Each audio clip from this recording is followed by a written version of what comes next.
Hello friends, masters of science geography जिसकी MGG 001 introduction to geographical thought की जो 6th unit है, geography as a spatial science.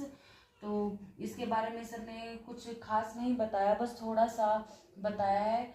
और ये जो यूनिट है वो इतनी इम्पोर्टेंट नहीं है, क्योंकि फर्स्ट हमने 5 जो यूनिट है वो बहुत अच्छी तरीके से पढ़ी हैं।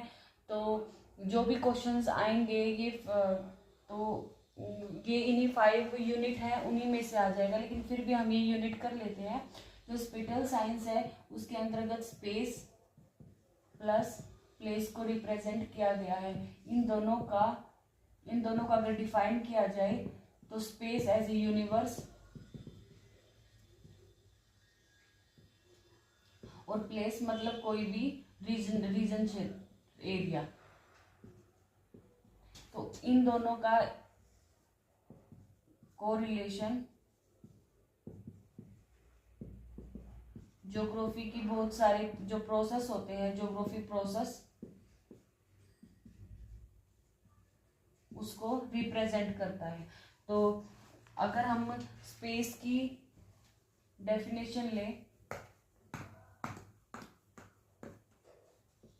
तो जो स्पेस ज्योग्राफी है उसके अंदर क्या है कि एक टर्म होता है जो किसी भी एरिया को या यूजुअली किसी भी एरिया को एक्सप्रेस करता है जो अर्थ सरफेस पे होता है। उस एरिया को अच्छी तरह से एक्सप्रेस करना, उसके बारे में जानकारी देना। अगर हम डेफिनेशन लिखें in geography the term space means extent or area usually expressed in terms of the earth surface।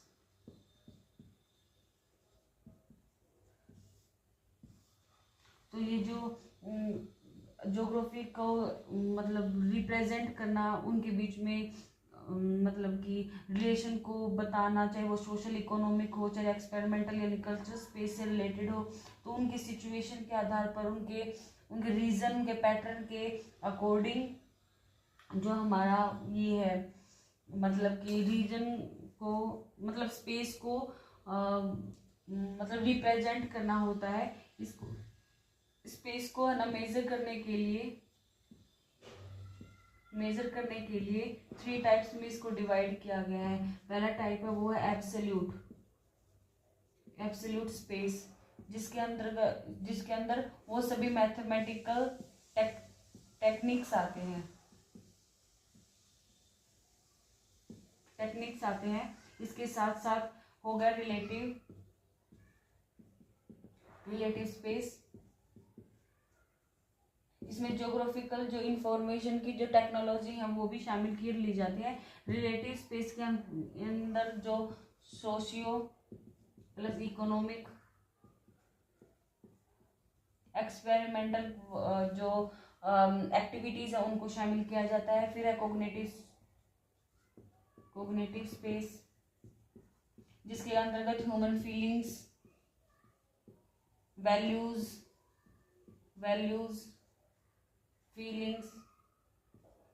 को शामिल करके हम किसी भी एरिया को रिप्रेजेंट कर सकते हैं। और इसके साथ साथ इसमें अगर हम आगे देखें तो meaning of the geography as a spatial science है, ये आप पढ़ सकते हैं। इसकी कुछ पॉइंट्स दे रखे हैं, जैसे एप्लीकेशन ऑफ द GIS या रिमोट सेंसिंग से रिलेटेड, डेवलपमेंट ऑफ स्पेटल मॉडल को रिप्रेजेंट करके, कुछ हाइपोथेसिस है उनको रिप्रेजेंट करके हम ज्योग्राफी को मतलब कि रिप्रेजेंट कर सकते हैं। इसके साथ साथ लोकेशन, फिर स्पेटियल डिस्ट्रीब्यूशन हो गया, फिर इंट्रैक्शन,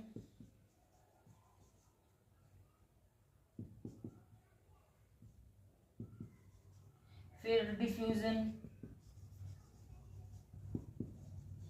फिर ऑटो कोरिलेशन।